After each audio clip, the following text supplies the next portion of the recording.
Take it from here, don't go away when you can take it from here. Why don't you stay and maybe join in the fun? Now the show has begun. Everyone is in a bath and almost anything can happen. Yes, with Joy Nichols, Dick Bentley, and Professor Jimmy Edwards together, almost anything can happen and probably will. However, we've got Frank Cantell conducting the augmented BBC Review Orchestra and the keynotes to back things up, and Clarence Wright is here to help the fun along.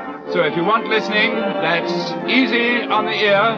Take it from here.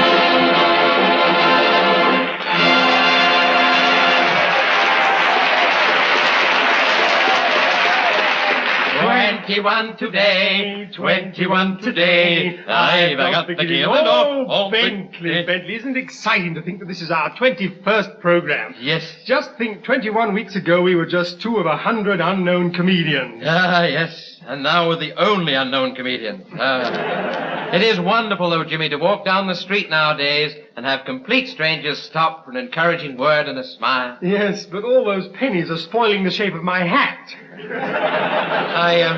I thought it was your head that did that. Bentley, that is the remark of an untutored, semi-illiterate ignoramus. Well, thank you, Jimmy, and I'd like to say something nice about you. I only wish there was something nice about you. Well, there's this suit, Bentley. Oh, yes, it's smooth, isn't it? Not too ostentatious, you don't think? Oh, no, I think it's a grand idea having the spats embroidered Edwards for laughter. Of course, it's not the sort of thing I'd go for. No, you just wear the plain hat band which lights up and says Dick Bentley, radio comedian. Well, I don't like to be flash. You see, that's why I'm wearing this sober outfit today. Just wait till Joy gets here. She'll go for it. I can just hear her when she sees this turtleneck sweater. Oh, hiya, fellas. Oh, look, a turtle.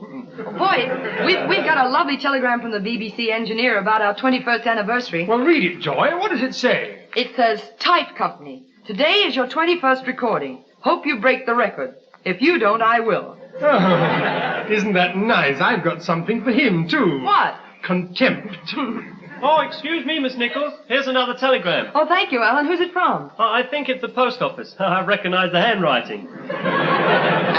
Alan, stop trying to be funny. For 21 weeks we've had this trouble. Alan wants to be a comedian. The announcer wants to be a comedian. They forget about me. Do you want to be a comedian? Oh, I'd love to. Alan! What's in the telegram, Jimmy? Well, it's a very important one, actually. It's from Jack Benny. He wants to know when we're going to visit America. No kidding. Yes, he says, Dear Type, when are you going to come across with something funny? Gosh, that's really thoughtful. Well, I think we should celebrate our coming of age. Let's have a party. In fact, let's have a lot of parties. Let's go around and see just how people do celebrate. Good idea, Joy. Ladies and gentlemen, Type brings you Focus on Parties. Let us look first at one of those wild bohemian parties, where all restraint is flung aside in an orgy of revelry, and wild passions are unleashed. Oh, Mavis.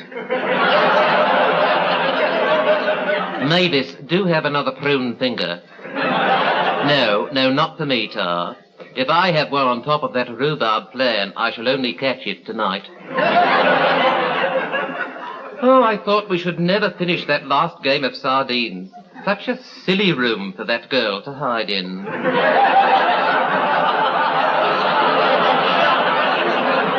Oh, Mavis, you are quite the belle of the ball. I shall never forget the thrill as I met you on the tram. You were breathtaking in your green net evening gown and your rubber Wellington. Although I must say some of the frocks here are a bit much. Our hostess is very décolletée. I could hardly look her in the face. Oh, look, Mavis, the string quartet is playing Knees Up Mother Brown. Our song. Slip your shoes back on and let us join the mad whirl and dance till the rosy fingers of dawn peep shyly over the cycle shed.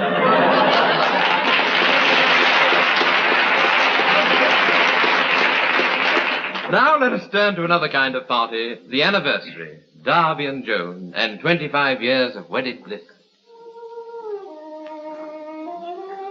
25 years today, lass. It's a long time. What say we go out and celebrate? Aye, Henry, that'd be champion. We'll have a dinner somewhere, and as it's our 25th anniversary, let's make it the two of us. Let's not take your mother. But Henry... Nay, lass, no one can say I haven't done my duty towards her. She's lived with us for 25 years. For 25 years we've taken her with us, holidays and celebrations. But tonight it's just us two. Leave behind your mother. My mother? Aye, the dear old lady in the kitchen. But Henry, she's not my mother. I thought she was your mother.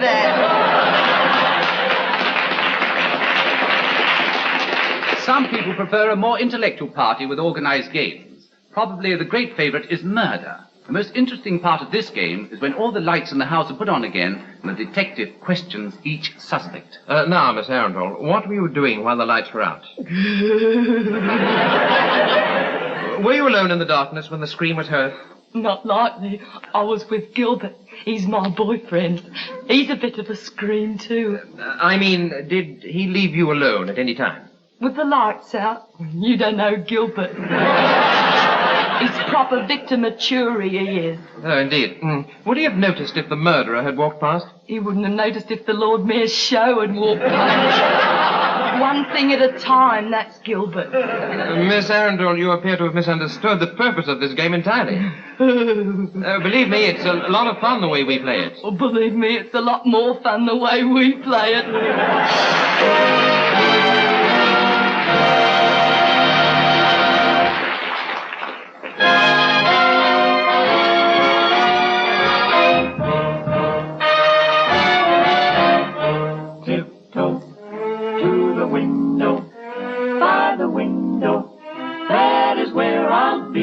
Coming a tiptoe through the tulips with me. Tiptoe from your pillow to the shadow of a willow tree. Coming a tiptoe through the tulips with me. Nobody but me. Knee deep up to our knees in flowers. We'll stray, we'll keep the little showers away. And if I kiss you in the garden, in the moonlight, will you pardon me? Coming a tiptoe through the tulips with me. Tiptoe to the window, by the window, that is where I'll be. Coming a tiptoe through the tulips with me. Nobody but me. Tiptoe from the pillow to the shadow of a willow tree. Coming a tiptoe through the tulips with me. We deep in flowers we'll stray, we'll keep the showers away. And if I kiss you in the garden, in the moonlight, will you pardon me? Coming a tiptoe through the tulips with me. Tiptoe, tiptoe, tiptoe, tiptoe through the tulips with me.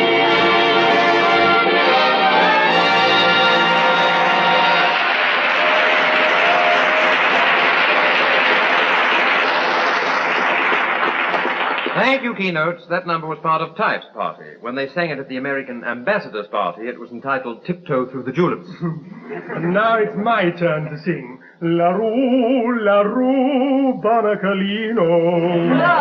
No, Jimmy. We've got a very special songbird this week. None other than old Harry Hickory. Come on, Harry, give. Right. Tonight I mustn't think of her. Listen. What? Thought it was her for a minute. Oh, Harry, come on. It's a party. Enjoy yourself. Oh, I'm going to. Good to get away from that mad hurly-burly. What mad hurly-burly? The wife. Oh, she's an awkward woman. Cross me fingers whenever I think of her. Why, are you superstitious, Harry? Always have been. I believe in all them signs and portents. She broke a mirror the other day. You would have mean bad luck. Sure enough, I was laid up for 2 days after it. Why was that? She broke it over my head. Selfish old A-bag. Never takes any notice of my superstitions. Spills salt, wears green, walks under ladders, just to annoy me. But I showed her. How? I worked a system. A pal of mine's a painter. I got him to set up his ladder on the pavement in the high street, and I took the old faggot out for a walk. Knew she always walks under ladders, so I fixed it with him to show her how unlucky it is. What did you do? Well, as soon as we come to the ladder, sure enough, she walks underneath it, see? I tipped my pal the wink, and then whoosh, down comes his pot of red paint, brushes and all, smothered her, covered in paint from head to foot. Didn't any of it get on you? Not likely. I stepped out into the road, laughed, there she was, all red and white, striped like a peppermint humbug. Good job I stepped clear. Nearly split my sides when they told me about it. Told you about it. Didn't you see it? Oh, no, I was knocked down by a bus.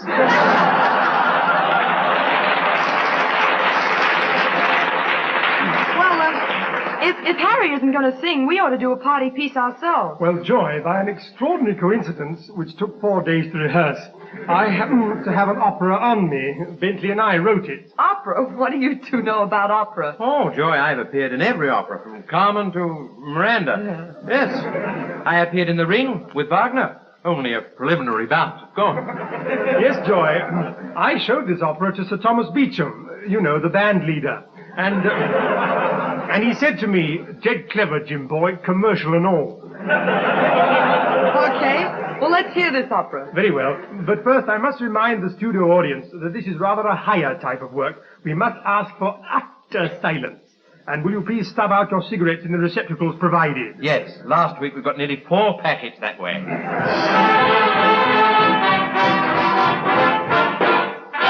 Daughter, darling daughter, now the rent is overdue. Haven't eaten anything since 1942. Seems you better find a hubby quickly as you can. Who'd you like to marry? Well, preferably a man. Gee, Dad, I know one. He's kind of old, but lots of fun. He's no Cornell Wild, but every Sunday evening when his gout is mild. Hot dog, hot dog, hot dog, hot dog. Is he wealthy, do you think? Well, all his animal underwear is lined with milk.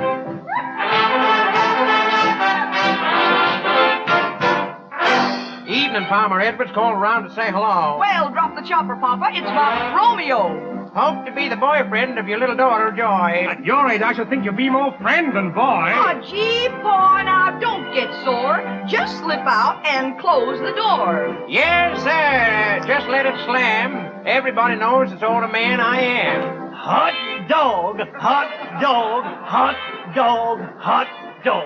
I think it's fairly safe to go. At that age, he'd be happy if a girl said no.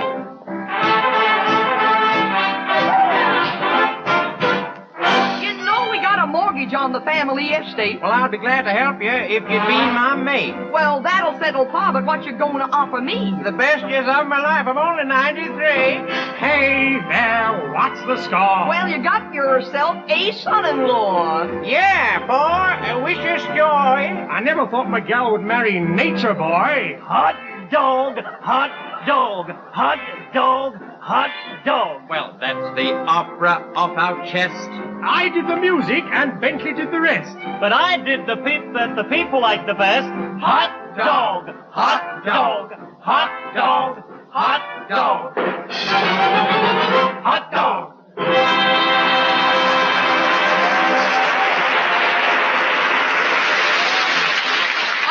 Boys, you know, your operatic stuff is not for me. I go for something a little less classical. I remember forever when I was but 3. Mama was clever, remarking to me, if Joy, when you're grown up, you want everything nice, I've got your future sewn up if you take this advice. Be a clown, all the world loves a clown. Act the fool, play the cow, and you'll always have the last laugh. Wear the cap and the bells, and you'll rate with all the great swells. If you become a doctor, folks will face you with dread. If you become a dentist, they'll be glad when you're dead. You'll get a bigger hand if you can stand on your head. Be a clown, be a clown, be a clown. Be a real punchinello, be a clown. All the world loves to laugh, not to frown. So come on, be a crazy, irresponsible buffoon, a Danny Kaye, and you'll find that your audience will swoon.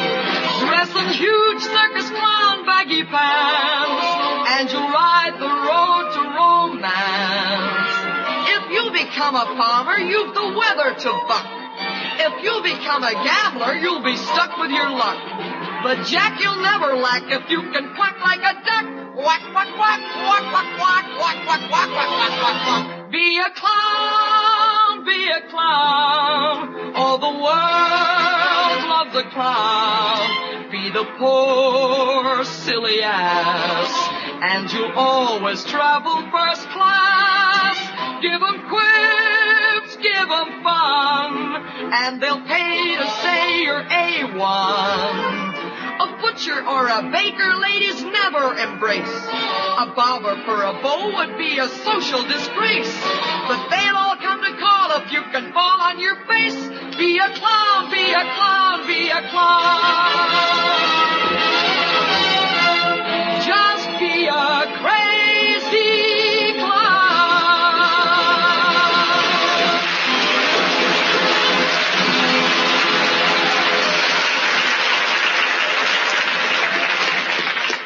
Thank you, Miss Nichols. You sang that song with gusto and bravura. They were quite good, too. So to our program notes on this week's TIFE film, which deals with newspaper work, a vocation with which I am familiar, as I used to be a police reporter. However, I no longer have to report to the police, so lately I've been sending little articles to the press. Nothing much, a hanky, an occasional shirt, and sometimes I go down there myself and earn a few shillings. They use my head to block hats on. Now, to learn the technique of journalism, I studied shorthand, which was a complete waste of time, because hardly anybody speaks it. And in my travels, I also learnt Morse. I find it rather interesting to note how Morse sounds different in various countries. For instance, in England, it sounds like this. Da-da-da-da-da-da-da-da-da-da-da-da. In France, you hear this noise. While in America... I'll get through this if it kills me. While in America, you get...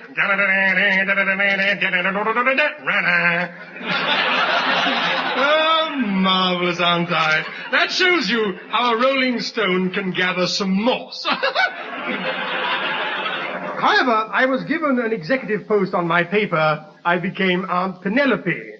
My column used to give advice to the lovelorn. The lovelorn, of course, is that stretch of grass just behind the Serpentine.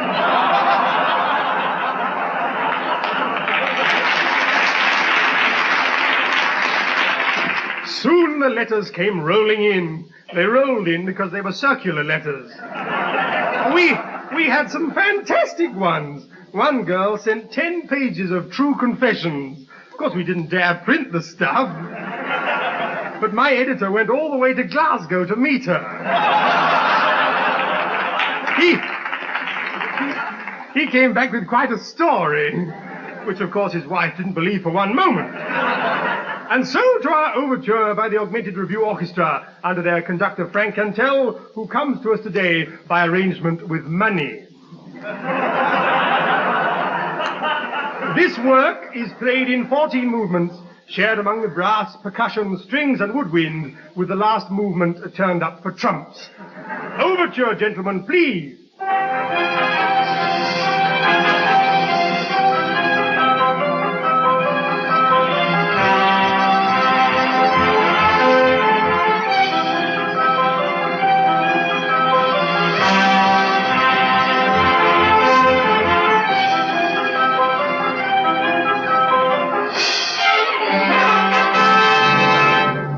Today, TIFE brings to the screen an authentic drama of newspaper life. See the news reporters reporting on the news. See the fashion writers writing on the fashions. See the linotypers typing on the lino.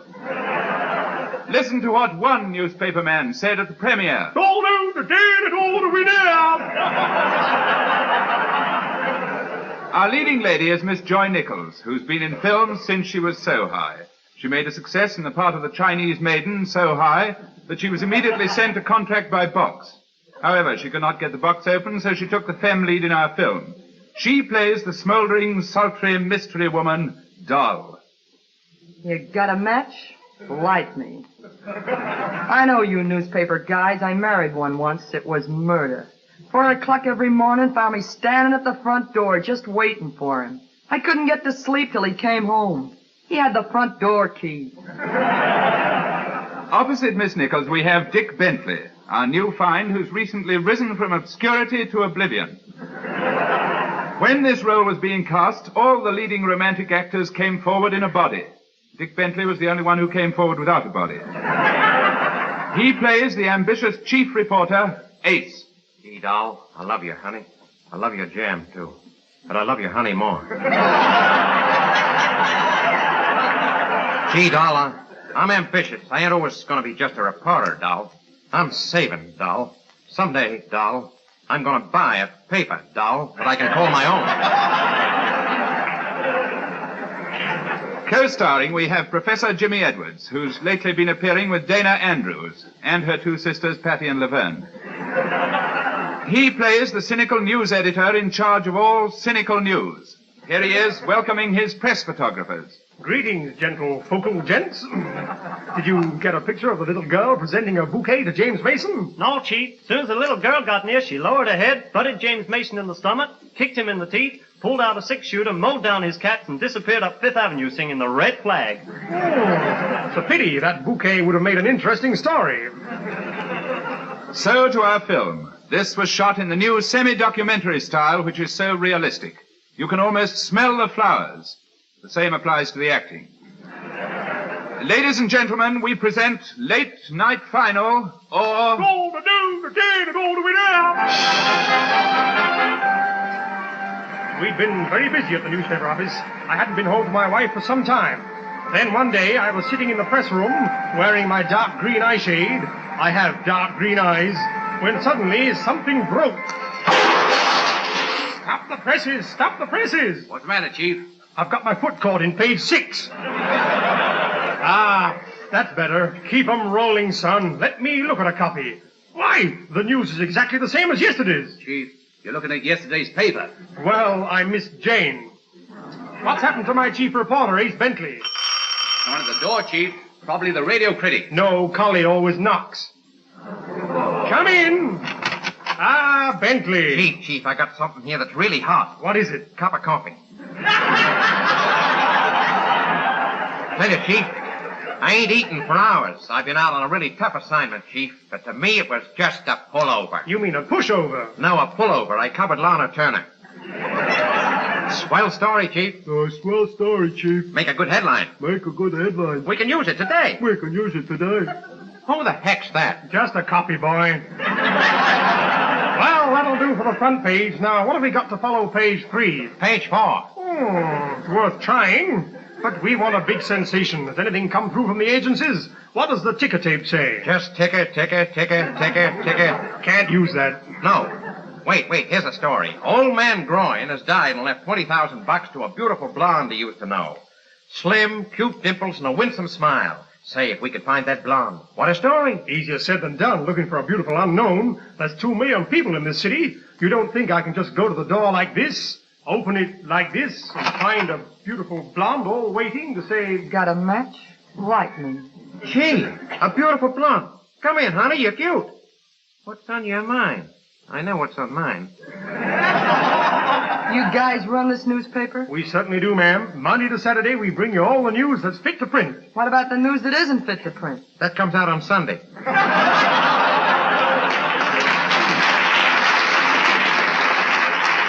Listen, babe, what can we do for you? Well, you help me, mister, and I'll give you a good story. Does your paper trace missing persons? Yep, it's what we call a tracing paper. This here is my chief reporter, Ace Bentley. He's got a big nose for a scoop. He looks more like he's got a big scoop for a nose. Glad to know you, dreamboat. Likewise. You got a match? Light me. Certainly. Ow! She meant her cigarette, Bentley. Oh, sorry. Hope I haven't put you out. Look, you gotta help me find a guy. It may be a long and arduous job, and it's no good putting a man on it who's lazy. That's all right. I don't know the meaning of the word lethargy. Oh, you're a go-ahead guy, huh? No, I just don't know the meaning of the word lethargy. Now, ma'am, first of all, give us a description of this guy. Well, he was my husband. I was just a simple home-loving body. I did fancy work. How about him? He didn't fancy work. Check. Let's set the wheels of this great paper turning. We'll find your husband for you, and we'll make you an honorary member of the newspaper. Would you like a press button, eh? Well, couldn't you make it press button B? Then I'd get my money back. Ace, this is where we get to work. Check every hospital, morgue, restaurant, nightclub, cafeteria, ball game, public library, hotel, rooming house, apartment, theater, arena, and museum, and be back here in 5 minutes. Sure, Chief. Huh? Hey, and after that, we must look for the beautiful blonde. Say, something just occurred to me. I got a lunch. You mean you got a hunch? No, I got a lunch, too, but I got a lunch first, see? Well, it was hunch and lunch, don't matter. Say, Chief, that dame who just went out, maybe she's the one that's come into the money that old man Groin left. Ace, I think you've hit it. Which way did she go? Look out of the window. Yeah. Oh, she caught a yellow cab. I know it's a yellow cab. It shivers when it passes anything big. Right, hold the front page. I'm taking Bentley out for a story. I got a lead. Oh, I don't need a lead now. Just hold my hand. Check. Have I got time to phone my wife? Why, has she kept dinner warm for you? I doubt it. I haven't been home for 5 years. Oh, no time now. Quick, after her. Despite our speed, we lost her. But a news hawk doesn't give up. We questioned thousands of people. I landed on the east side, the copy boy landed on the west side, the sub-editor landed on the front side, and Bentley had a terrible time of it. It seemed the blonde had disappeared. Then I got a phone call from Bentley. Chief, this is Ace talking. Listen, I found the blonde. Check. I'm phoning from the corner of East 66th. Check. I'm in a big chain store, and I threw off suspicions by buying a big chain. Check. No, cash.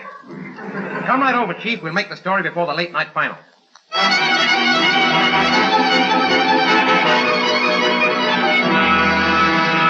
Fast work, Chief. This is her apartment. You know, this place looks kind of familiar to me. Peek through that keyhole and see what she's doing. Okay, the keyhole, yeah. Oh, now I can see her. She's going to the cocktail cabinet. She's taking out a soda siphon. She's coming this way. She's bending over. Oh, right in my eye. Hey, what are you two doing here? We got great news for you. Wait! It all comes back to me. This apartment, this woman. You know who her husband is? Yes, it's me. Yeah, that's right. So it is. Welcome home. Hey, I didn't recognize you. You look so different wearing shoes. Why didn't you write to me? You know how I love to read your checks. You won't need my checks. An unknown blonde has been left 20 grand, and we think we know who the person is. Yeah, listen to the description. Tall, blonde, slim, with cute dimples and a winsome smile. Yeah, it fits. It fits. You mean it's you? No, you fool. It's Bentley. Check.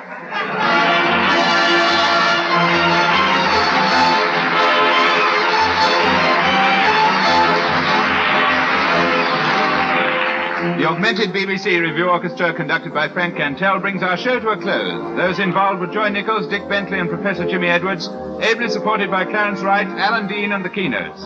Frank Muir and Denis Norden wrote the script, and the producer was Charles Maxwell. Joy, Dick, and Jimmy invite you to tune in next week at the same time and...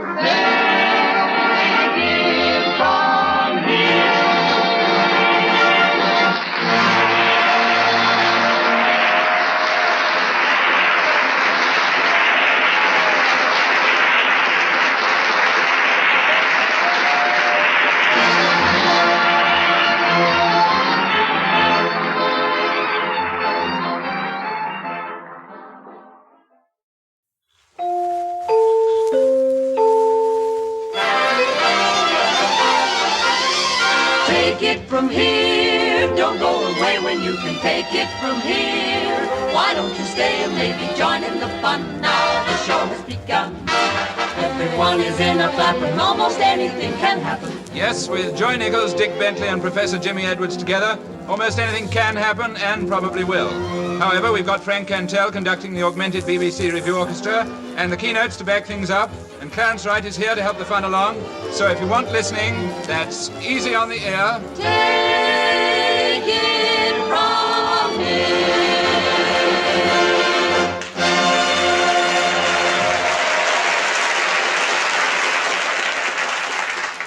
All right, Bentley, let's try and finish this song off. Now, what rhymes with you? Well, there's blue, true, Q, new. What's new? Nothing very much.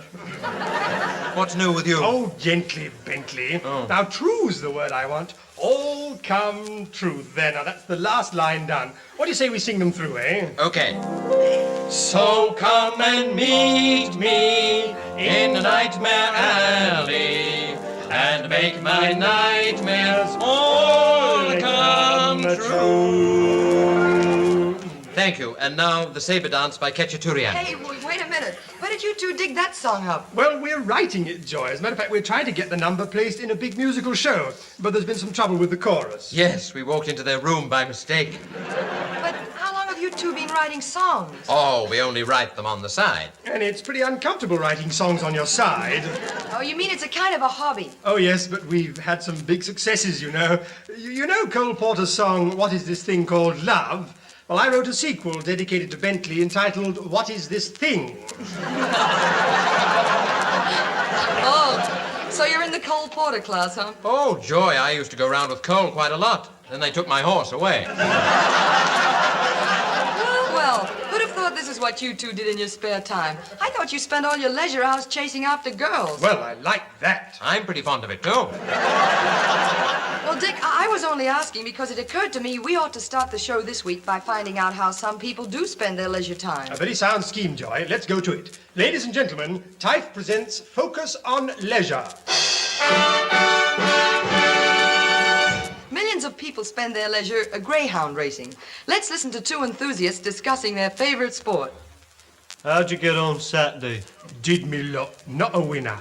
Good meeting? Terrible. Many there? Couldn't move. Like ruddy sardines. What was the weather like? Pelting down. Soaked to the skin. Caught a shocking cold. Why don't you give up the dogs? Can't. It's the only enjoyment I got.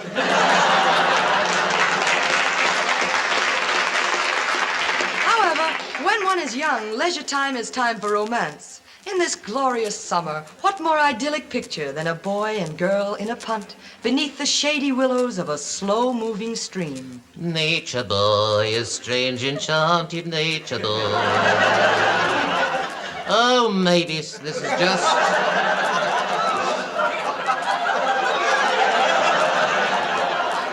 Maybe this is just like floating on a gondola through the streets of Vienna. I feel quite a blade in this straw hat. Got it from my uncle, you know. He's a wet fish merchant. Shall we have the sandwiches now? I brought along some cherries for afters. We can float a willow leaf down the stream and spit stones at it. Oh, Mavis, you look unbearably tantalizing in that Tyrolean dirndl and black woolen stockings. No wonder you provoked a comment from that man on the barge, though he might have phrased it better. Oh, Mavis, would that we could float on in this punt forever, but we'd better have it back by 4:20 or you lose your deposit.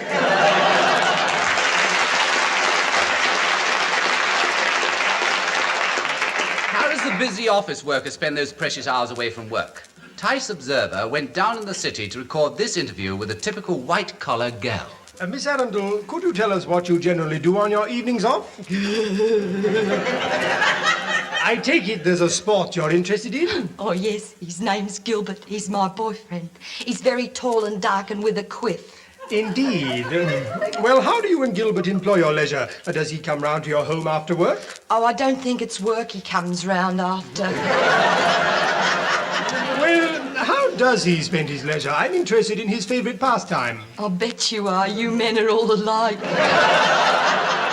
Surely, Miss Arundel, he must have some relaxation. One can't be at it all the time.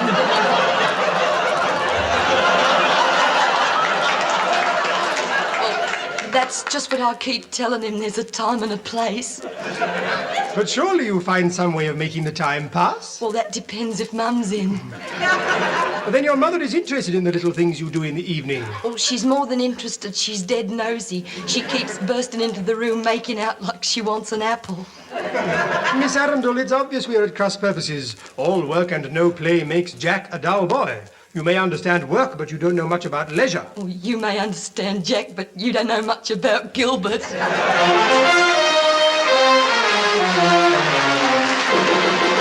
Once we danced to Susie Q. Even tried the Charleston too. And we danced away our blues as we spread sand for our soft shoes.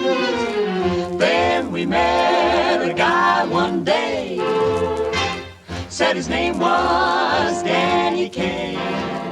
Made us laugh and made us play. And this is what he had to say.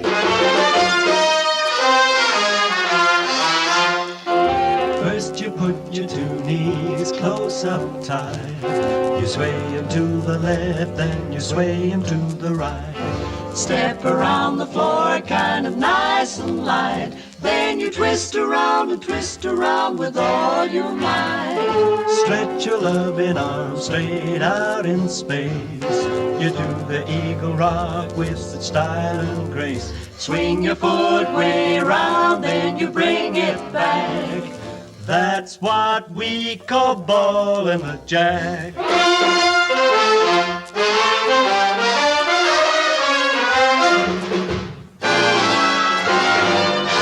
First you put your two knees close up tight. You sway 'em to the left, then you sway 'em to the right. Step around the floor kinda nice and light.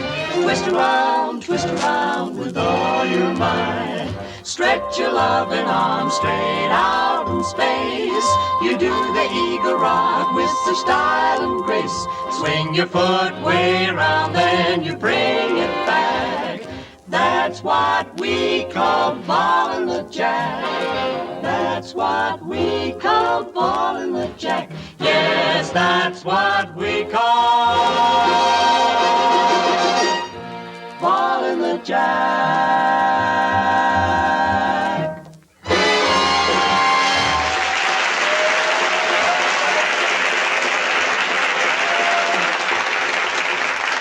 Thank you, Keynotes. That song was part of TIFE's Focus on Leisure. I will now follow with the Sabre Dance by Cacciaturian. Oh, no, Dick. We don't want anything raucous and brassy. Well, what's raucous and brassy? The wife. Oh, she's an awkward woman. Well, look who's here. Henpecked Harry Hickory. Harry, you can help in our Focus on Leisure. Me? I should smile. That lot of leisure I get with that creeping horror at my back. You're making me get up half an hour earlier every morning. That's her latest. Hey, bag. She knows I love that extra half hour in bed. Now she started humping me out. Why? Makes me go out and meet the milkman.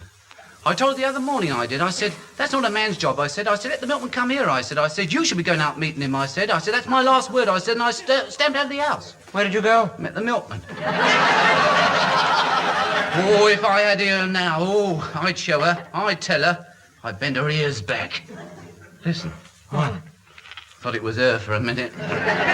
The old faggot. I soon put a stop to that meeting the milkman lark. How? I worked my system. I went out in the country with a plain van and swiped a cow out of a field. I brought it back and put it in the shed. But how did you get your milk? I bought a book which mentioned how to milk a cow. What was it called? How to milk a cow. Oh, your witness, Bentley. Yes, Harry. How did that help you get an extra half hour in bed? I didn't have to meet the milkman, see? I got out of bed in the middle of the night. I crept down in my nightshirt and trilby. Trilby? Yeah, in case I met anybody. I fetched the empty milk bottles and went to the shed and got busy. I showed her, laughed. Well, you got your half hour in bed then. Half hour? I got 3 weeks in bed. Why? Turned out to be a bull.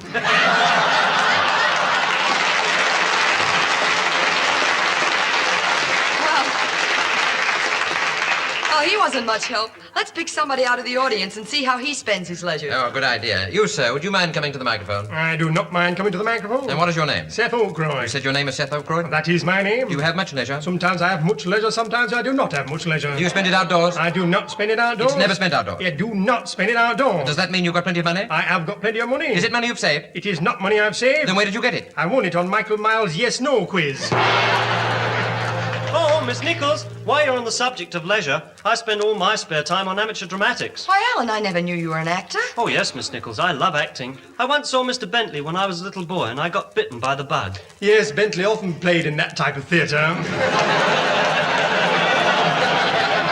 Well, you see, I think my name is connected with acting. Alan, you only have to rearrange the letters and you get Lana. You'll have to rearrange a little more than that, Alan.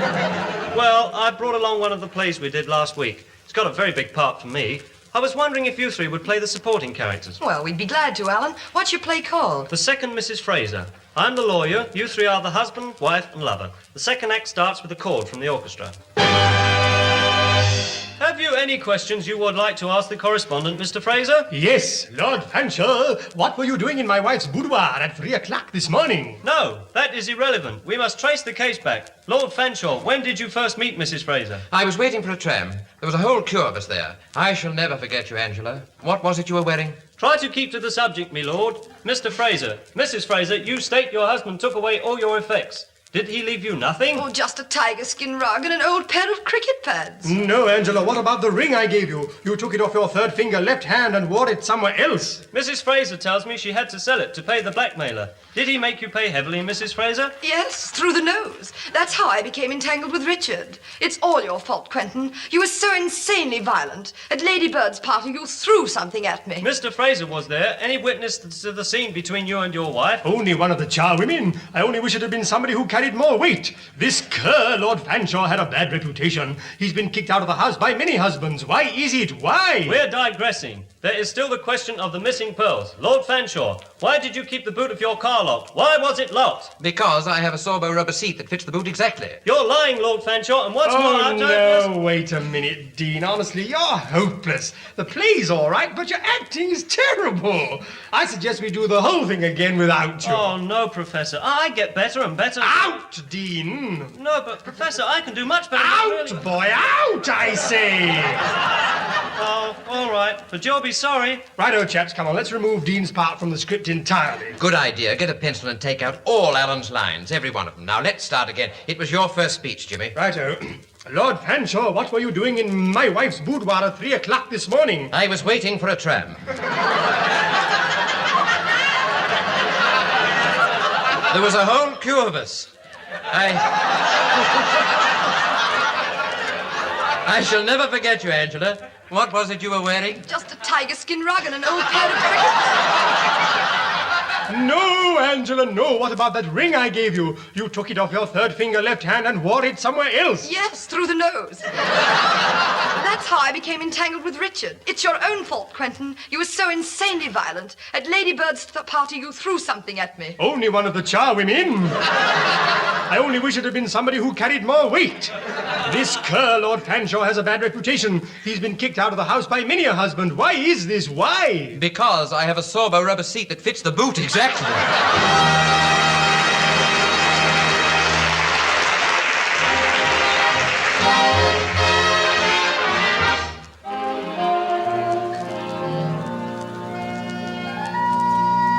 When I was a little girl, I loved collecting things, simple, sentimental souvenirs. Now that I'm a grown-up girl, I still love simple things. Guess I haven't changed in all these years. When you bring me home that yacht, buy the house that goes with the lot, don't let me know what I'm getting, Daddy, surprise me.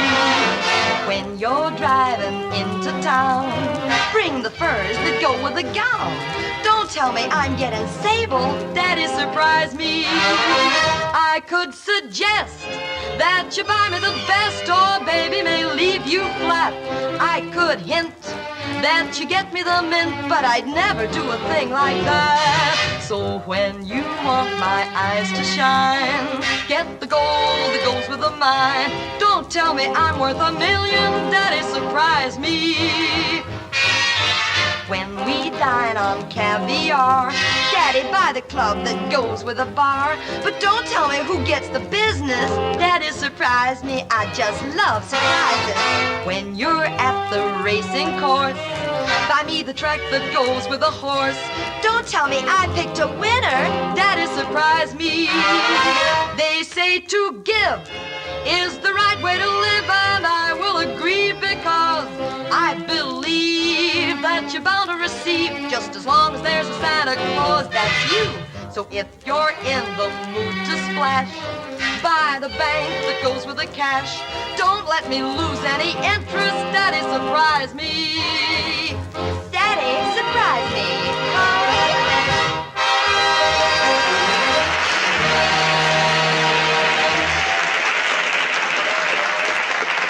Thank you, Miss Nichols. So we come to the program notes on this week's TIFE film, which deals with doctors. As you know, under the new scheme, you pay the government sixpence, of which the doctors get fourpence. In this way, the government collects tuppence back on the MDs.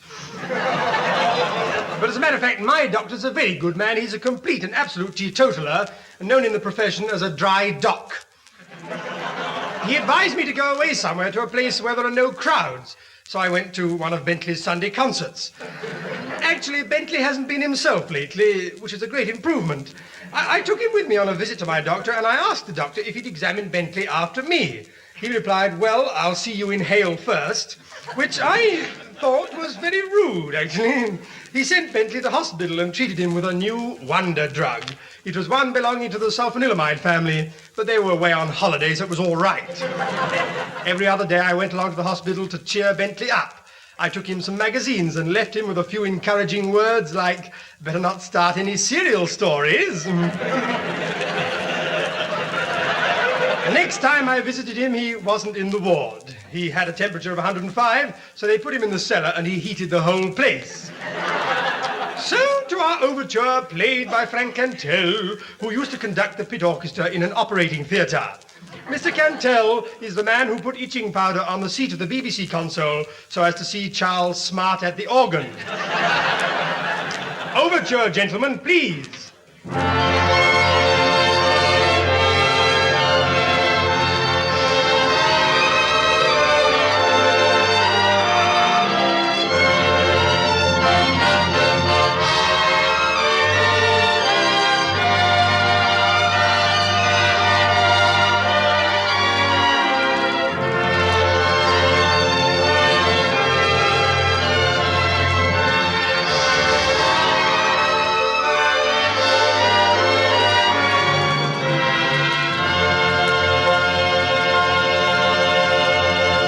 Our film this week deals with the medical world. It's a tense drama of a doctor who redeemed himself.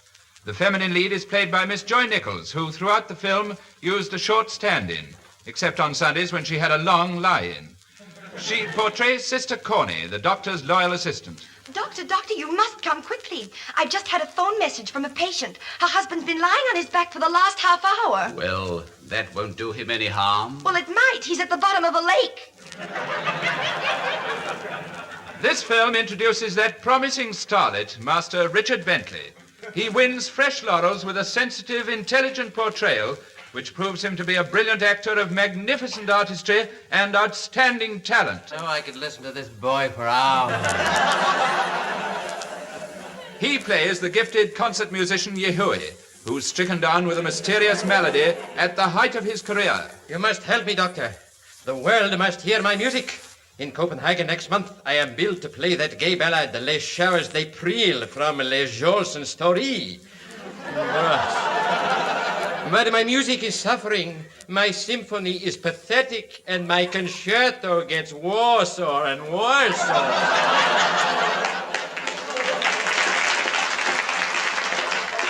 The other male lead is played by Professor Jimmy Edwards, who started his career at the Malvern Summer Festival in Sir Lewis Casson's production of Get In for Laughter.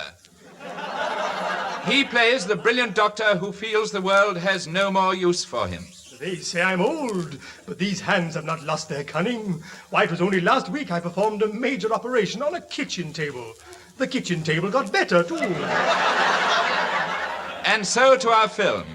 Patrons are reminded that ice creams may be obtained from usherettes in 2 flavors. Please state which flavor usherette you prefer. Ladies and gentlemen, we proudly present My Sister and I, or There's Nurse to Follow.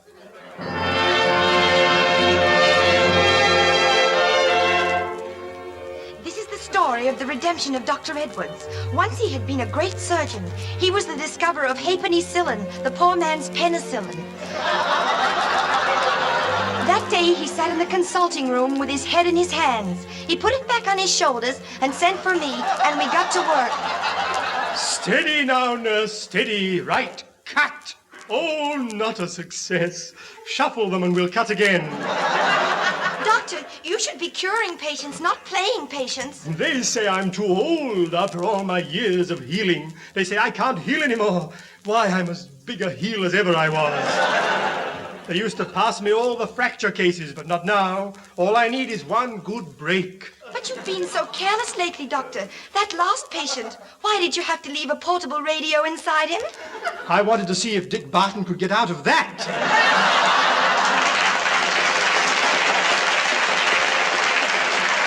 Oh, it's no use, nurse. I'm finished. Cast aside like a squeezed-out orange. Well, I'll stick by you. I have an idea our next patient will bring you fame again. Oh, there's somebody now. If it's the BMA, tell them I want a BMO. Excuse, I must see the doctor immediately. Ah, Bentley, that'll be 5 guineas. No, doctor, I must see you. I ask at the reception desk and they send me to you. Did you bring your pink slip? No, just a blue nightie. Doctor, you must help me. I am suffering from a strange and unknown malady. Interesting. Have you consulted any other surgeons? They have all operated on me. All of them have cut me up. No use. The sewing is ended, but the malady lingers on. You must cure me. I am Yahui Bentley, the great concert musician. Interesting. What instrument do you play? The cello? The harp? The mouth organ. Nor one plays like Yahui. I blow hard and I suck hard. The biggest blowhard and sucker in the business. But last week, tragedy struck. And now, listen, doctor, when I breathe deeply, this happens. Interesting. A very strange case. Stand up against the X-ray machine and we'll look for it. Switch on, nurse. Let's see. Breathe in. Ah, there it is. Look, nurse, there, where the alimentary canal joins the intersection of the digestive tract and colonic duct. What do you think? What a marvelous spot for a garage. Please, is there any hope? I shouldn't think so. You can't get a building permit. Oh, doctor, you must help me. Oh, it's made my throat go so inflamed. Every time I play shortening bread, it comes out toast. But how did it happen? How did it happen? It was at the Albert Hall. I was in the middle of Caesar Frank's fugue and variations. I had just got to the bit where I get the audience to join in and whistle. Yes, when suddenly I had to open my big mouth, and now... Oh, what a terrible thing. What is your diagnosis, doctor? My boy, I'm afraid you're suffering from a dropped harmonica. Be brave, there may be a cure. Nurse, go to the shelf and hand me down that fat volume. What do you expect to find in there, doctor? A sponge cake. Want to make something out of it? Let's not waste time with trifles. You'd better examine him, doctor. Here's your stethoscope. Ah, yes. Now, which side is the heart? I can never...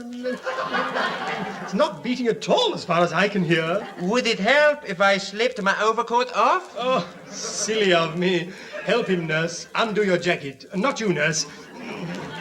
Now let's listen again. Nasty metallic beat, isn't it? You're on his watch now, doctor. Oh, bother. I can never hear anything but surf on these stethoscopes. I thought it was surf for a minute. I'd better test your reflexes. Sit down and I'll bang your knee. And not you, nurse. Just cross your knee, Bentley, and I'll tap it with this hammer. Interesting.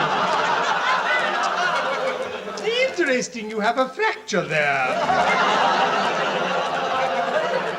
Now, next, stick your tongue out. But, Doctor, the mouth organ's in my chest. Well, stick your chest out. Not you, nurse. Oh, he's getting worse, Doctor. What are you going to do? You can either operate or put a tube down his throat. Very well, I'll operate. Wouldn't it be quicker by tube? No, I'll do it if it kills me. How about me? If it kills you, too. Have you eaten today? Yes. Good, I hate working on an empty stomach. Just lie down on the operating table. Not you, nurse. Right, nurse, prepare the patient for anesthesia. Quick, nurse, I can barely stand it. He can barely pronounce it. Anesthetic on, Doctor. He's going under. Interesting. Continue with ether, chloroform, or cocaine. Oh, you mean either chloroform or cocaine? You say either, I say ether. Let's call the whole thing off. Lie down. I'm ready for the first operation now, nurse. How's his pulse? It's beating very fast. His eyes are staring. Shall I loosen his collar? No, do yours up. Right, we'll start now. Pass me those whalebone forceps. Now, hot water. Hot water. Long-handled spoon. Long-handled spoon. Strainer. Strainer. Milk. Milk. Good work. Nothing like a nice cup of tea. Now, who's going to be mother? Oh, no! Quiet! Quiet, we'll start on you now. Got it, it's coming. Get the saw. Oh, careful, he's nearly round. Well, then get the circular saw. Here it comes, it's out! Doctor, you've done it. You're a genius. How did you do it? Oh, I used the old chisel. You see, I get 50 guineas from you as well as the money I get from the government. Oh, that old chisel. Doctor, you've redeemed yourself. I haven't got 50 guineas, but if you can spare a moment, I play you my own transcriptions of the Sabre Dance by Cacciaturian. No, stop. Don't hold it like that. You'll only swallow it again. Here, give it to me. I'll show you how to hold it. Here you are, Doctor. Now, I put it to my lips like this. I open my mouth wide, take a deep breath, and...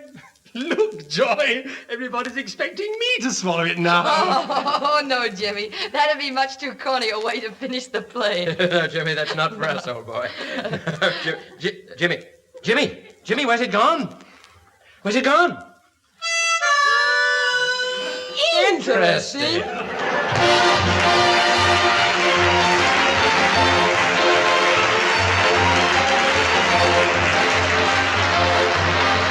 The augmented BBC Review Orchestra, conducted by Frank Cantell, brings our show to a close. Those involved were Joy Nichols, Dick Bentley, and Professor Jimmy Edwards, ably supported by Clarence Wright, Alan Dean, and the keynotes. Frank Muir and Denis Norden wrote the script, and the producer was Charles Maxwell.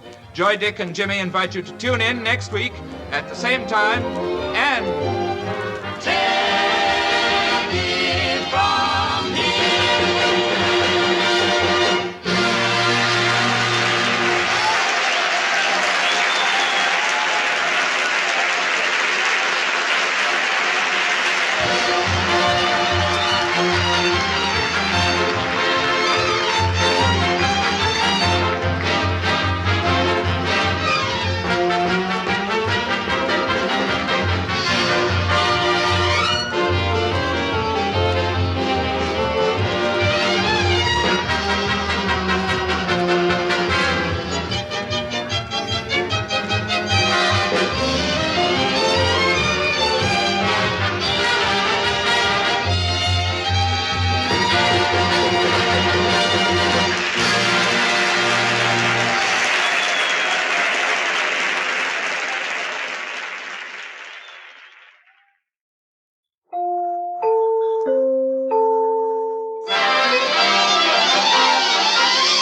Take it from here, don't go away when you can take it from here.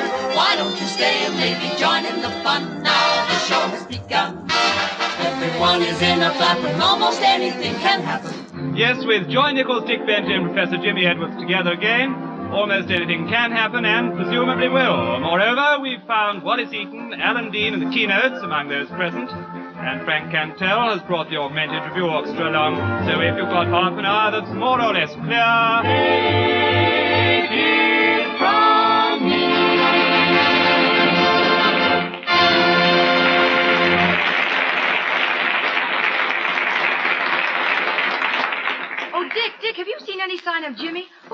off to tea? I didn't see, Joy. I was too busy. There was a gang of kids with autographed books, and you know how it is. They chased me all down the street. I know, Dick. You really should give him their pens back. But I'm worried about Jimmy. He should be here. Dick, do you think he's met with an accident? There you go. Wishful thinking again. Oh, Dick, how can you talk like that? Poor Jimmy may be locked up in prison or broken a leg or something. Think of it, Dick. Yeah. Yeah. Oh, what a terrible thing. Well, it'll mean that only you and I will be left to carry on the TIFE tradition. There, little woman, we can do it. The two of us pulling together. It just means changing the title. We'll call it the Teenage Show. And I'll take care of all the funny lines now. After all, Charlie Chester does, and I'm as good as he is. Are you, Dick? Well, half as good. Half? Well, a quarter as good. Well, an eighth. Well, a 16th. Well, Pull up a chair, Joy. This'll take hours. Oh, Jimmy, I'm so glad to see you. And so am I, Jimmy boy, and may I say on behalf of all present, welcome, Ham. Bentley, that word should be home. I'll be the judge of that. But where did you get to, Jimmy? Well, great news, chaps. I've obtained a listener research form. You know, one of those forms that the BBC sends to listeners to find out whether a show is going well. The girl in charge of them bent down to tie her shoelace, and while her back was towards me, I pinched it. Oh, why, Jimmy, you gay old dog. Yes, fancy pinching a girl's shoelace. I didn't. I pinched her form. What? No, I mean, Oh, beasts.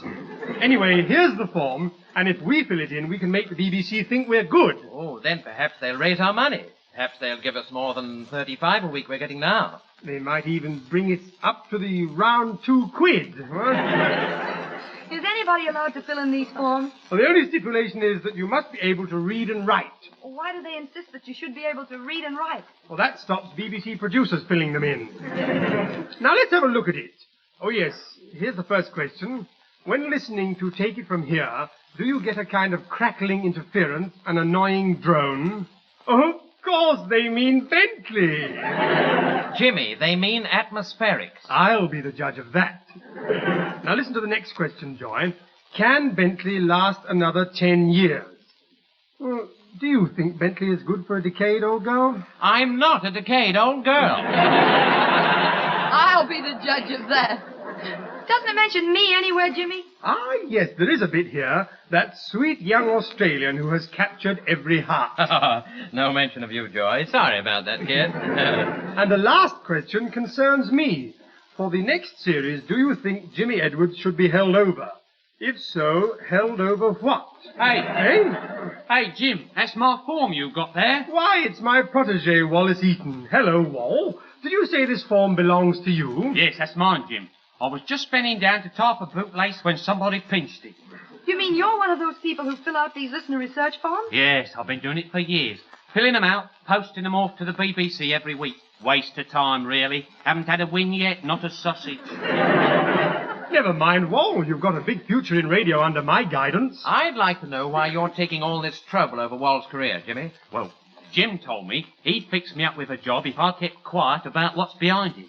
Oh, there's nothing behind Jimmy a good tailor couldn't cover. No, I mean his upbringing. Look, you know how the boy puts all them fancy airs on? Well, he's as common as mutt, really. Whoa, how dare you say... I told you... Wallace, you mean Jimmy was brought up with you? No. My mater and pater used to visit Wall's people, that's all. Yes, the first Wednesday every month they pop round for a bath. As regular as clockwork they come. Here, Jim, I've got a message for you. Know who I run across today? Ted Applewell. What a revolting name. I've never heard of such a person. Well, of course you have. You borrowed his boots the day your sister had her 21st. Birthday? No, nipper. Joy, Dick, don't listen to him. Oh, no. Well, go on. This is interesting. Well, look, Jim. Ted's done well for himself, Ted has. He's flogged his firewood logs and bought that stationer's shop in the Crescent. You remember, Jim, the one where your granny had a paper round. Oh, perfidious libel. Oh, Jimmy, and you told me your granny was one of the landed gentry. Oh, she was, yes, often got landed. Round our way, they don't only pinch the papers, they pinches the iron bar as well. But old Ted didn't half get on. Good worker he was, honest and straight, and he give it all up. Member of Parliament now. Is he? An MP, eh? Well, come to think of it, I believe I do recall an Edward Hepplewhite. Ted Applewell. Well, they give me a message for you, Jim. Tomorrow he's getting married to the daughter of a honourable. A honourable? Well, isn't that just like old Sid Holloway? Ted Applewell. He told me to tell you that without his old pal Jim, he can't possibly walk up that aisle tomorrow. I should think not. And what does dear old Ted want from me, eh? A few well-chosen words? A toast? Best man? No. He says, please can he have his votes back?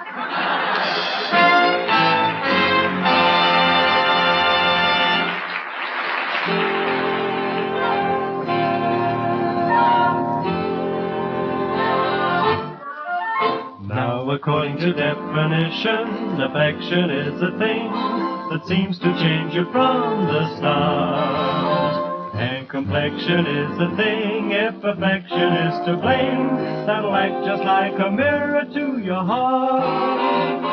The object of my affection can change my complexion from white to rosy red.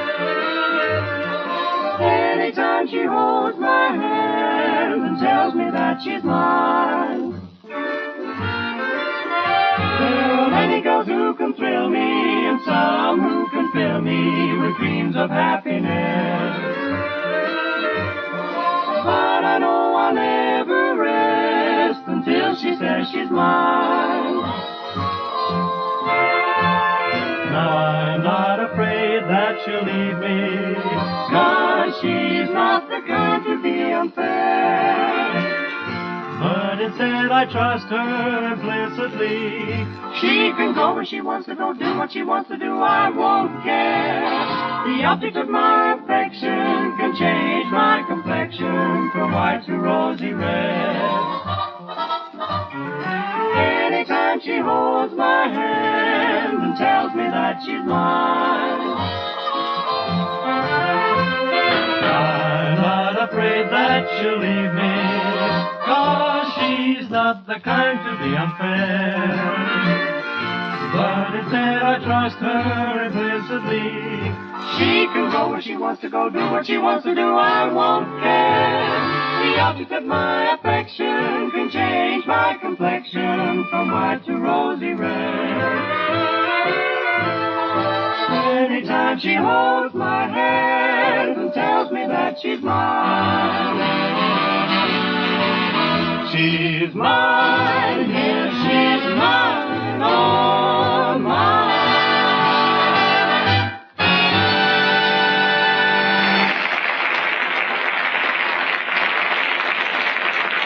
Thank you, Keynotes. Well, now we've filled up Jimmy's listener research form, we'd like to show you how this research business works. So here is another in the series we call The Facts of TIFE. This week, facts on listener research. Who are the people whose job it is to conduct this research? The BBC engages special staff of experienced interviewers. And what have you done today, Earnshaw? Oh, very good day. This morning I stopped a well-dressed blonde of about 24 and asked her a few questions, and then on to a salesgirl who always goes out in the evening and has no favorites. And then I paused for a few words with a photographer's model who lives by herself and has very definite ideas.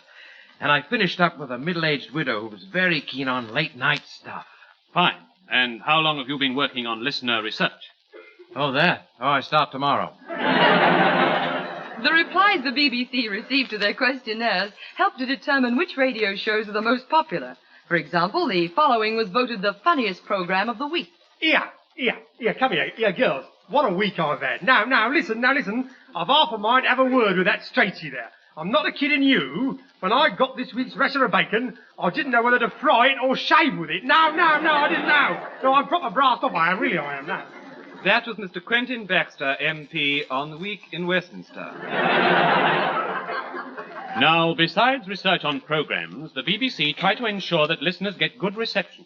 A canvasser will put his questions to any listener. He just selects a typical house and rings the bell.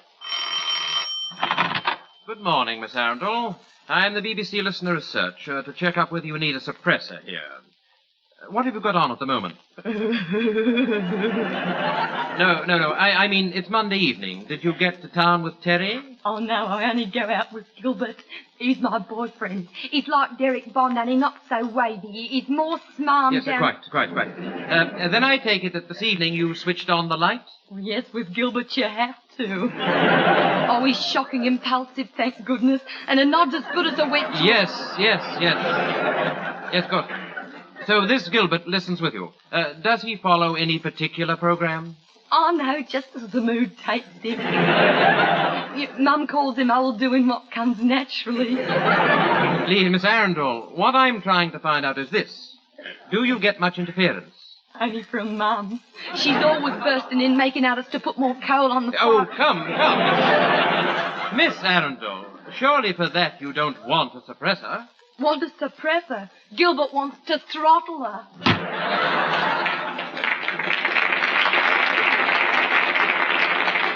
Much listener research is obtained by the canvassers eavesdropping on radio fans discussing their favourite shows. What did you hear last night, Alf? Let's see, there was Focus on Food. All about how the whole world will be starving in a couple of years and we'll all be just lean, haggard skeletons. What else? Then there was the radio doctor. He'd give us a few symptoms of some horrible diseases. I got 'em all. Yes, but wasn't there a play on? Yes, a thing called Sorry Wrong Number. All about a bedridden woman what drives herself dotty all alone in the house before she gets strangulated. Well, why'd you have to listen to that stuff, Alf? Well, got to cheer myself up somehow. However, not all research information is obtained by direct interview. Many useful hints come from correspondence. Here, for example, is a letter addressed to one of the third program's senior woman producers. Oh, maybe. Tons of tar for the ticket to see the Sibelius concert. I haven't laughed so much since Granny got locked in the outside shed. I took along a bag of pickled onions to nibble during the broadcast. And do you know, Tuesday night I distinctly heard myself on the repeat.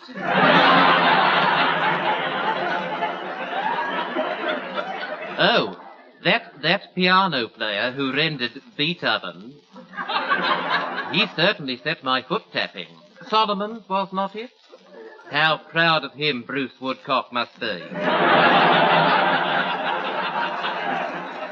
Oh, Mavis, you looked every inch third program in your ballet-length evening gown and fleecy-lined boots. And then that romantic taxi ride back to your home.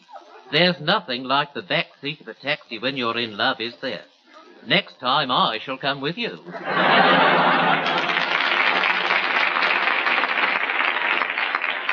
Finally, we demonstrate how listener research can change a program. For instance, if reports come in that the Dick Barton serial may be a bad example to children, it could be performed differently. TIFE suggests Dick Barton's Special Agent would set children a splendid example if it were performed as follows.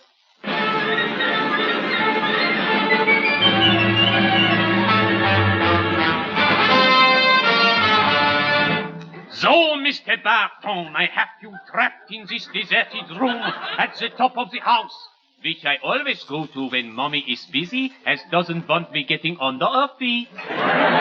You'll never kill me, Grappelli. I am an Englishman, and England will always come out on top, providing we all save our pennies and buy savings certificates.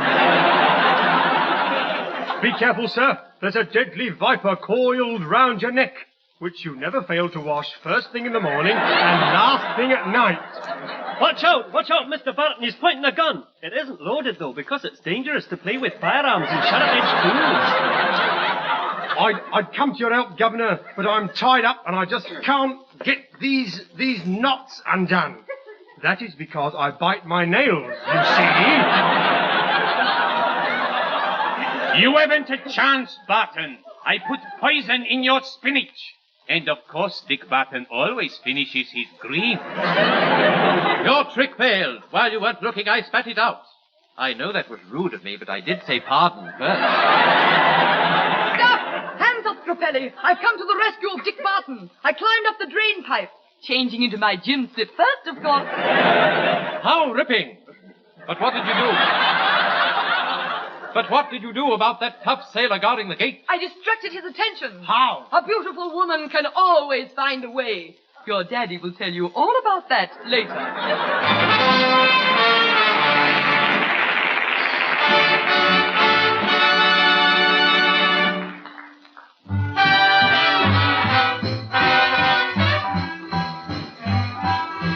Got an invitation to visit in Manhattan with my highfalutin kin. Ordered from the catalog some fancy clothes. Looked so stylish from my head to toes. Saw every sight, I even did some flirting. Did all right till my feet took to hurting, so I slipped off my shoes. I thought they couldn't see, they must have, 'cause this is what they always sang to me. Put your shoes on, Lucy, don't you know you're in the city? Put your shoes on, Lucy, it's really such a pity. Lucy can't go barefoot wherever she goes. She loves to feel the wiggle of her toes. Put your shoes on, Lucy, 'cause you're here in old New York. You'll get by alrighty if you let 'em hear you talk. All the city slickers love that southern drawl, so give 'em that honey child and how you all, Lucy, let the good things happen, Lucy. Won't you stop that gapping? How you act will be the death of me. Don't they have skyscrapers down in Tennessee? Put your shoes on, Lucy, even though they kind of pinch. Stop walking, you gotta do some walking, that's a cinch. Use your party manners, you'll need 'em and how. Put your shoes on, Lucy, you're a big girl now.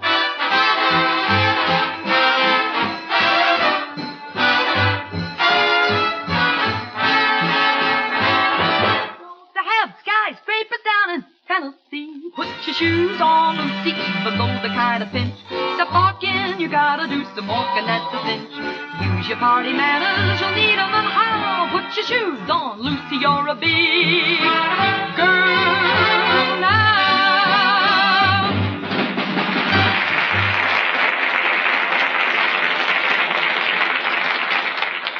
Thank you, Miss Nichols, and greetings, gentlefolk. Our film today deals with a famous legal case. Who is the first person you see in any courtroom? A venerable elderly gentleman wearing a curled wig. No, it's not Bentley, it's the judge. I'm not implying, of course, that Bentley is as old as any venerable judge. Most modern judges could give Bentley 10 years. Probably have. To the judge's left is the usher. He preserves order. Anytime the witnesses create a disturbance, the judge cries, "Usher, usher," and they all fall down. Finally, we have the jury. This is an unique British institution. Where else in the world could you lock 6 men and 6 women in a small room for 4 hours, then have them come out and say not guilty?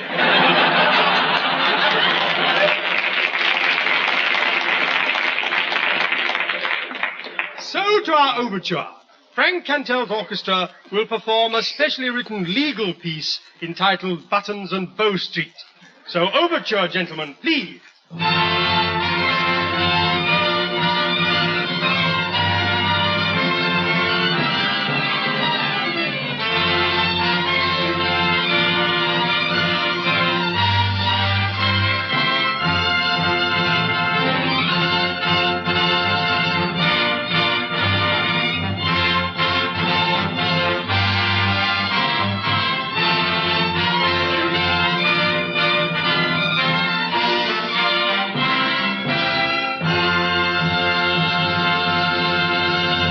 The film which TIFE presents today is nice, clean family entertainment and will appeal to anyone who wants to entertain a nice, clean family. It is the story of a young boy expelled from school for dishonesty and the fight to clear his name. Hear what Mr. Dick Richards said about the film's pathos and tenderness. When you see this film at the Tantamount, better take a hanky with you girls. The seats are filthy. Our star is Miss Joy Nichols, who is appearing in a new play all about a drunk rabbit who is followed everywhere by an invisible Sid Field. Miss Nichols plays Catherine, the accused boy's loyal sister. Ronnie always was a difficult boy. Anything I told him just went in one head and out the other. But when he started setting my hair alight and dropping arsenic in my cocoa, I realized that he was just one of those kids who would never grow old. And from the looks of things, Neither would I. In this film, Richard Bentley confirms the promise he showed in New Faces of 1903. He plays Ronnie, the boy cadet expelled from the Naval Training College. They've expelled me.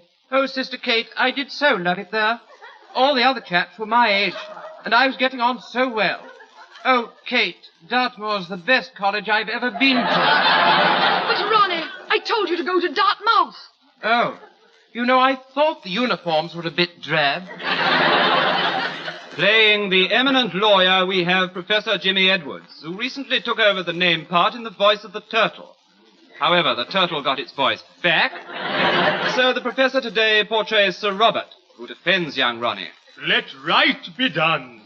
Millard, what we must do now, I respectfully submit, is institute a subjudiciary nudum pactum in favor of sequestration of habeas corpus. What exactly are you trying to say, counsel? How about knocking off for a cup of char? This film makes history. It is the only British picture to have a trial scene without Francis L. Sullivan twiddling a pencil. Ladies and gentlemen, we present The Bentley Boy, or It's That Rattigan.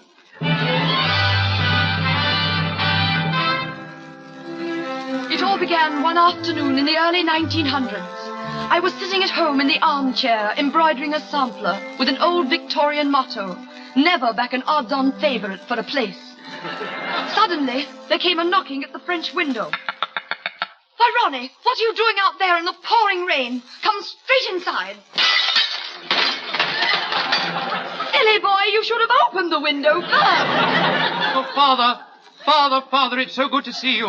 I'm not your father, I'm your sister. Oh, I'm sorry, it was that cigar that fooled me. Oh, Kate, the worst has happened. I've been expulsed from school with ignominy. What did she do? I don't know. Don't know what she did, but they accuse me of stealing. Me, a typical, clean-living English boy. Kate, you know I've always lived according to the book. What book? Spicy Stories. I'm not a thief. They've accused me of stealing a measly £500 postal order. But a postal order for £500 can't be measly. This one was. The owner had measles. Here, Catherine, the headmaster gave me this letter for you. It explains all. I'll read it. Dear Kath, your brother has done it proper this time. It appears as how he has half-inched what's this word? P.O., short for postal order.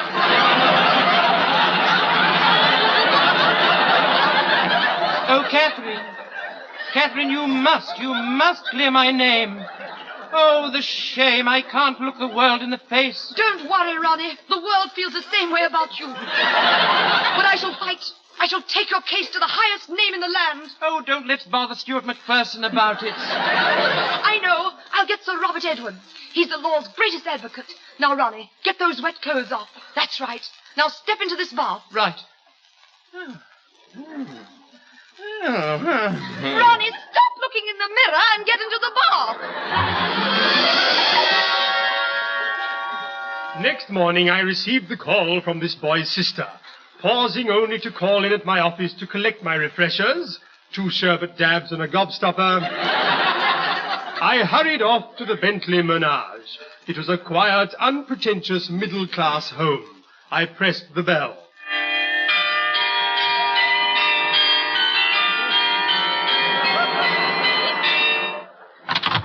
Oh, Sir Robert, it's so good of you to come.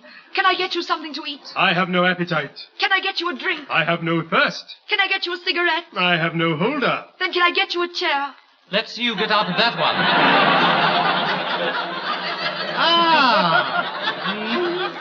I didn't know your grandmother was present. No, that is my brother, Ronnie. What a nice boy. Those freckles are very attractive. I wish I had them. You will. These freckles are measles. Sweet child. I must do something about your next birthday, such as stop you getting to it. Now, boy, you're accused of stealing a £500 postal order. Let right be done. Where were you on the night of December the 31st? Please, sir, I was fast asleep in bed, sir. I swear it. Oh, you should have come round to our place. We had bags of fun. We played Have a Go with musical illustrations by Sir Edward Carson. Oh, sir, I am innocent. I never stole anything. I am innocent. Innocent. I think the boy's innocent. I'll take the case. There's only the question of my fee. It's liable to be rather high. Can you afford it? Well, I have a £500 postal order that I can...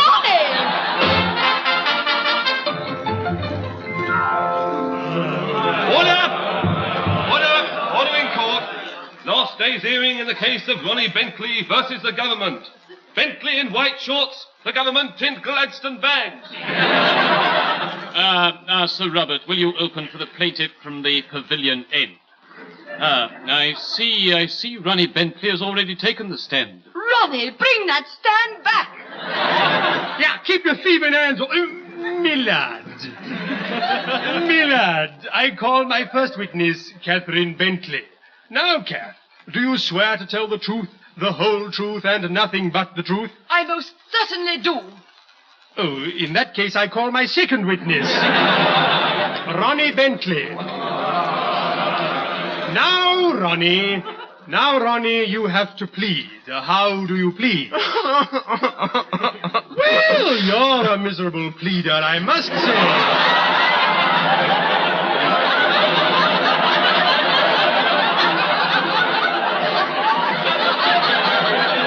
Gentlemen of the jury, I ask you to look at this lad and at his sister. She represents all that is fine and decent in fragile, innocent, shy British womanhood. And a voice above you, tell him, give it to him, get in there, fight and go to it, Bob. Draw blood at a boy, come on. Thank you, my dear.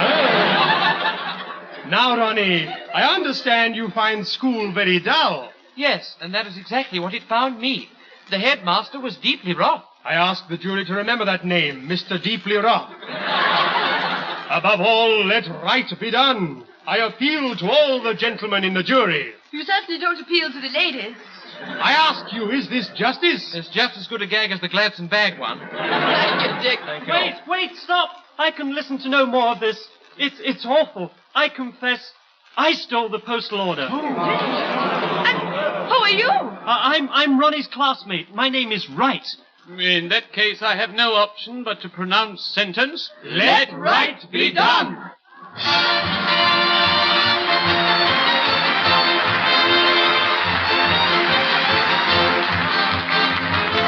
Frank Cantel and the Augmented Review Orchestra bring our show to a close. Those involved were Joy Nichols, Dick Bentley, and Professor Jimmy Edwards, encouraged by Wallace Eaton, Alan Dean, and the keynotes. Frank Muir and Denis Norden spent a grueling 20 minutes writing the script, and Charles Maxwell must be held responsible for the production. Joy, Dick, and Jimmy invite you to tune in at a similar time next week and... Take it